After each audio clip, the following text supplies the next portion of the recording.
What's up, goobers? Matt3756 here. Today I have an exclusive awesome video for you guys. This is the first time this has ever been done. I am going to be touring Baytek. Yes, I am here, guys. Their freaking headquarters. We are gonna be going inside, guys, to see how they make arcade games.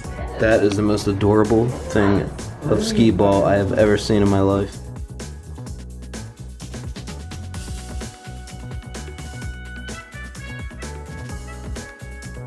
I'm Pat Scanlon, the Director of Operations for Baytek Games. Part of the leadership team here at Baytek and a representative of who we are and a cultural ambassador to what Baytek is. So let's take you on a tour of Baytek Games. I like to start here. This is pretty neat. This is cool. This is our wall of games dating all the way back to 1977. Yeah, I played this little rollerball game that gives you tickets. This was at Wildwood, guys. Jack and I played it. Yeah, October is actually our 40th anniversary, so we'll be celebrating that as an organization. Cool. At our look, guys, we played this too at Wildwood. Yeah, man, that's one of the first games I remember timing with a token to get it in that 30 and that bonus, man. And then Wonderworld, you guys seen that? We've maxed that out to 999. Yeah, getting into 2008 and the advent of the Big Bass Wheel, to us, that's the game that really helped put Baytek on the map.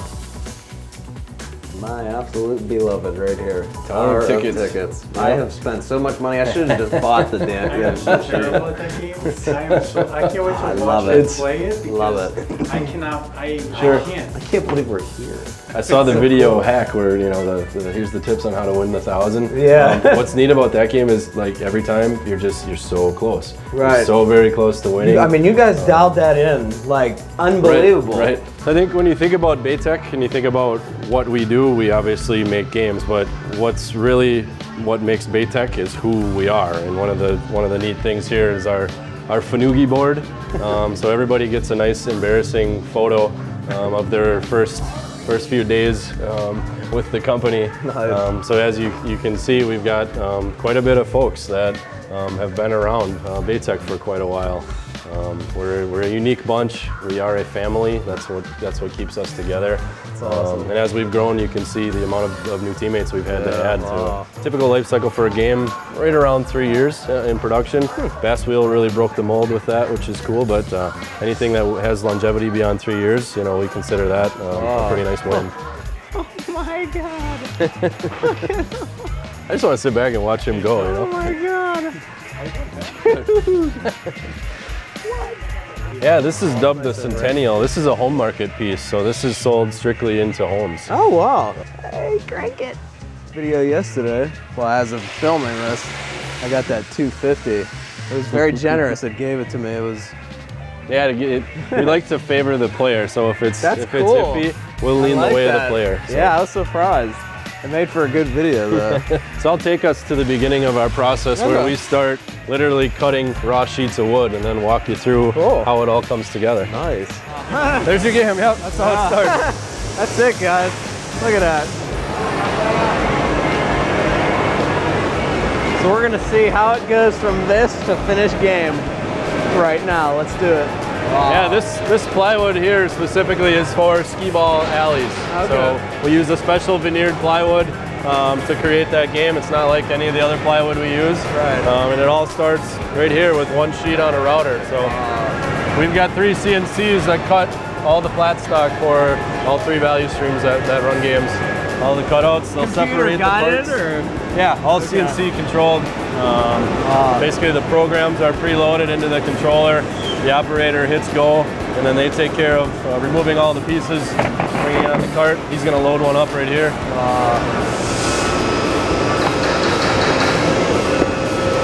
And he's popping them. Right now it's drilling all the pilot holes and stuff.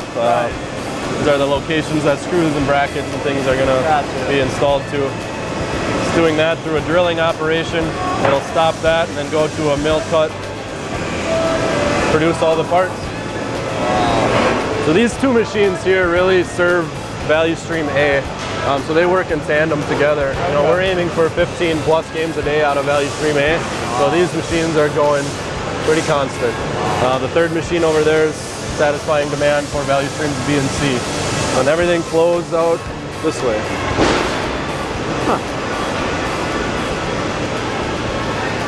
A lot of different plastics, all the gears, a lot of the internals, wow. you know, the wear parts, stuff that needs to be different material. So you can just kind of get a feel for all the stuff that goes into it. Wow. Big bass wheel. It's a naked wheel. That's awesome. There it is, guys. That's what's in it.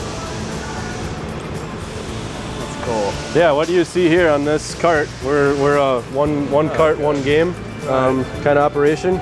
This tag tells you everything you need to know about that game and who it's going to.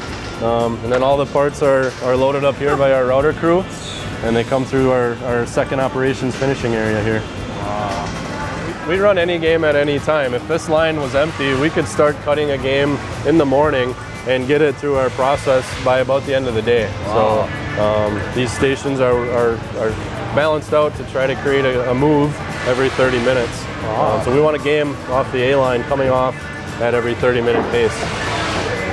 There's all the little... Lots of decals. Yeah, a lot of decals.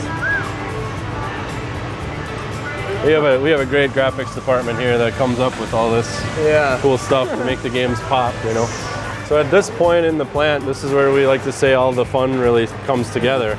We've got Circuit City providing the LED board kits, really the guts of the game, the brains of the game that make it come to life. And over here, Cable Corner, supplying the wire harnesses.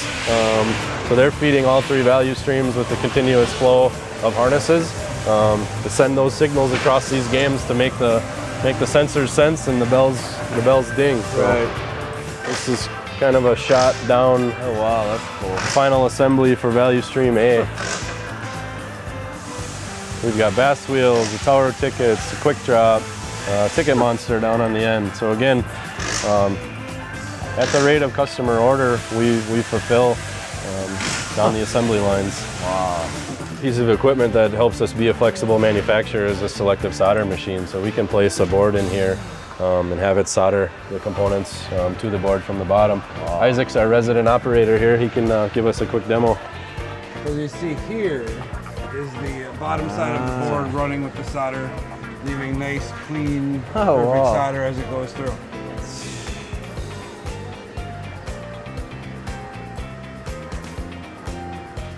I'm assuming a special coating on the board so where the solder only sticks to... That's the flux. That's what the flux operation does. Gotcha. It helps it to only stick to the right places and not the wrong ones. If I didn't do that flux operation, if for some reason that part of the machine stopped working for whatever reason, it would basically just spider web and leave solder across the whole thing. Okay. Wow, that's really cool. What's neat about this in comparison to like a traditional wave solder machine is this only solders the points that we want it to solder. Right. So we can utilize mixed technology boards that have surface mount components, not reflow those components, and still hit the through hole pins that we need to hit. It is fun to watch. It really is. It's like a campfire. Especially as you get better, you can start seeing the pins as they come through. Yeah, it's like satisfying. It is. It's one of those satisfying videos. You have no idea as the person who has to make it run that correctly. It is very satisfying. Yeah, I bet. Oh man. And then it's all done. It gives me a little warning, which you'd see if the camera wasn't up. Okay. And then it gives us a nice, perfectly soldered board.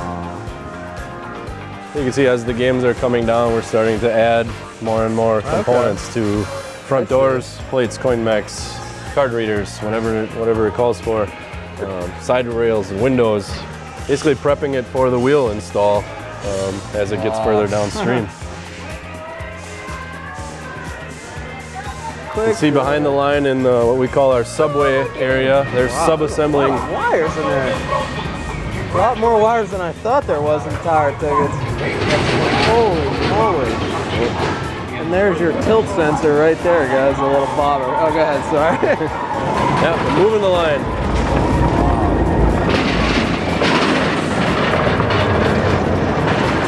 They literally just wheel them along. So this line all moves together. We don't move any games until everyone is ready. Okay. So from an operational standpoint, it's our goal to try to achieve balance across all the workstations so that we have continuous flow. So these are the carts that travel alongside the game. You know, once it's on casters and can roll by itself.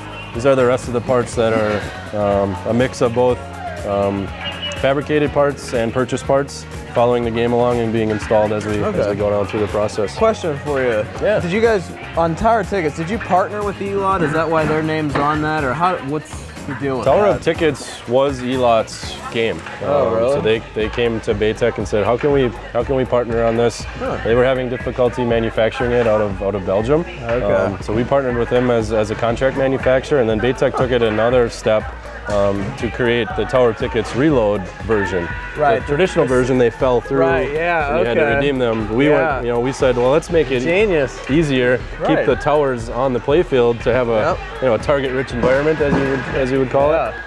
So that's where that came about. That's cool. Mike, you want to say hi to the camera? Hey, how's it going? Mike's our resident celebrity. He tried out for The Voice, actually. Oh, really? Made it a few legs in. I give you kudos. Hollywood. Yeah. Wow. Yep. All on Baytek, of course. Prepare me. You represent us well, Mike. Thank you. So here's what the beginning of a Tower Tickets playfield looks like. Here's one of my other favorite games is Quick Drop right here, guys. We all love this game, from me to my buddy Joe to Mike, who's like, Mike is actually the guy that told us the technique to this game. It's so funny because a lot of people, when they play games in general, they don't realize that there's a technique to most of them. Sure. You know what I mean? On how to, there's some skill to them, believe it or not, which is really cool. As a manufacturer of amusement games, Baytek prides itself on all our games being games of skill. You can win these games every time. Even big bass wheel skill? Yeah. A lot of people that I talk to are like, oh, there's probably something in there. It's a completely mechanical linkage. That's what I figured. The only motor assist is during a track to get it to spin to bring people in. But no, in certain jurisdictions, if we want to sell to like Washington State, for instance, we've had to prove that is a game of skill. Right. So, that's cool. no hacks necessary. Complete game of skill. That's what I say. Nobody believes me. You're hearing it first from the freaking manufacturer, guys. No hacks necessary. You can't get any more proof than that. So you heard it first from Baytek, guys. So every game that comes off the line goes through our quality control booth. So we 100% test and play every game that rolls off the line. So in here, we like to say they get to play games all day. So if you're looking for a gig, seriously, I would do this for minimum wage, below minimum wage. just for the paper tickets. Yeah, seriously. I'll test games. If YouTube ever fails, I'm moving to Wisconsin and there you go. This is what I'm doing right here. Yeah, again, complete mechanical linkage. Yeah. Wow. So yeah, if you you're seeing it right here, guys. If you push that down, it's muscle memory is all it is. Yep. That's why so the theory of being able to line it up at a certain point, and it is possible. It's very difficult, of course. There's a lot of physics involved. Hey, you're aiming at a small spot on the wheel. Right. Here we go. She's testing it out right here. It's always easy to win when you have the window open. Yeah, I know, right? Just go. Well, maybe not for Mike, but most other people. Yeah. Oh, that's usually my deal. Poor tickets. So they're testing the brake tension right now. So Okay. Nice job. Way to go. That's awesome. Oh. Yeah, that one's fun. 58. Well, Tilt, guys, this is another really cool game because it's physics, and it's not just a 2D game. Like I say, it's kind of like pinball. This is just with gears and the ball falls down. Yeah, you get to steer it. Yeah. It's ingenious. So the stuffing in the housings is done here. Here we've got all our test boards. So Big bass wheel. test and harness. Yep. So this would be the harness board.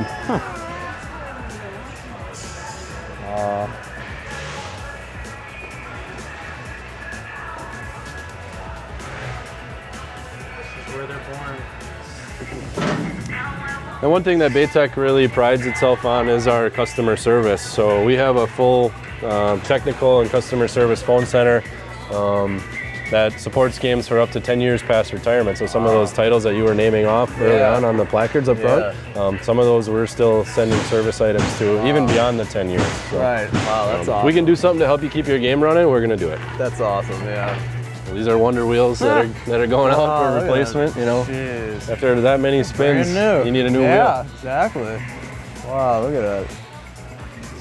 So even on a game that old, they still, you know, refurbish the parts. Refurbished to keep it going. I mean, Wonder Wheel's been a great game. The quick coin era, you know, was huge.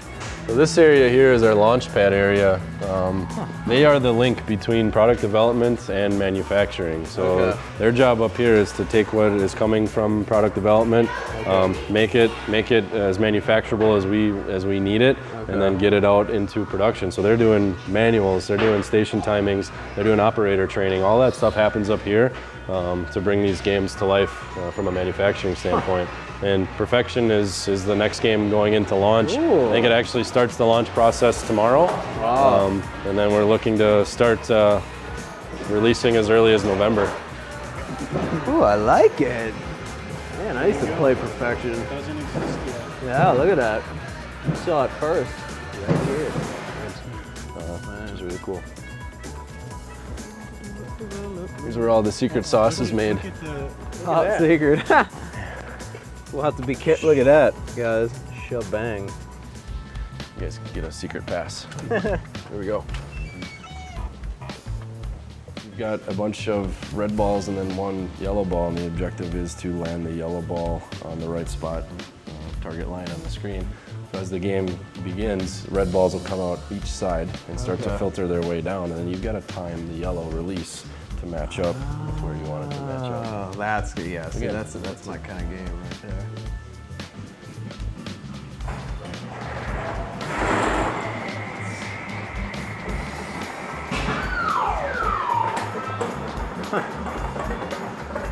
Oh, look at that. What a way. Oh. Cool, 5 tickets.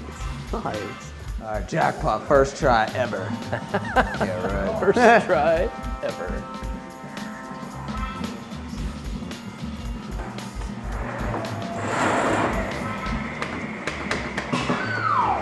Oh, it's way early. Oh my God.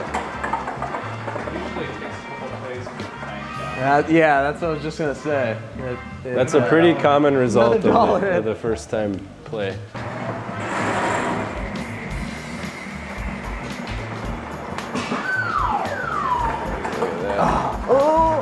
Oh, dude, what a way. Did you see that? Oh. It takes about a second for it to get down, so you gotta go when there's about 8, maybe.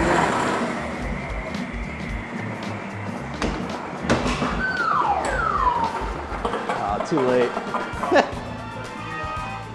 I'm Rick Hallett from Baytek Games. I'm the product development manager. So what I'm gonna ask them guys is, what do you think makes an arcade game that people want to play?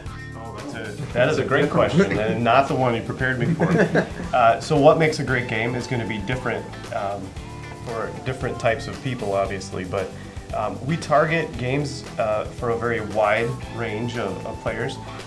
We typically shoot from age 5 to age 99, which obviously, you're looking at all of the aspects of gameplay, not just from how much fun it is to play or how interactive it is, but also you have to think about the physical requirements for each of those player sizes. You want to make sure that the 5-year-old can reach your controls and that it's easy to understand for that entire age group. So sharing information about how to play the game is important, but then also, number one, it's how much fun is it and will you play it again?